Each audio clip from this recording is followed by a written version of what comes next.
Hello guys, and welcome back to this channel. Where today guys, I'll be showing you how to fix file upload failed on Sellfy. So guys, the first thing that you of course need to do is go to Google and type in sellfy.com. After that, you just need to go and log into your profile or register to Sellfy if you haven't of course already done that.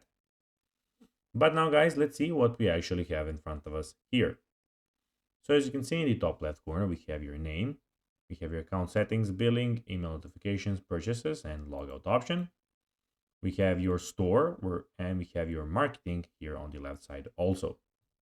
But now guys, let's see how you can actually go and fix file upload failed on Sellfy.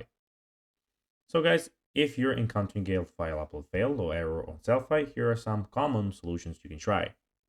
You can check the size file, so ensure file is within the maximum size limit of 5 gigabytes.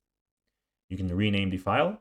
Sometimes the upload may fail due to the file name. Try renaming file, replacing spaces with dots, hyphens, or underscores.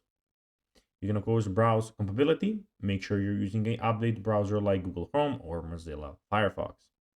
You can of course also check your internet connection. Ensure you have a stable internet connection. Upload interruptions and can occur if your connection is unstable. And also the file format. For images, only .png and .gpg or .jpeg formats are allowed. So ensure your images are in the correct format. So guys, that will be everything for this video. I hope that you found this video informative and entertaining, guys. If you did, don't forget to like this video, share it, subscribe to the channel, and put the notifications on, as guys, this really helps us grow our channel. So if you have a few seconds, it would be pretty cool if you could do this. So guys, as I told you, that will be everything, and I'll be seeing you in the next one. Bye guys.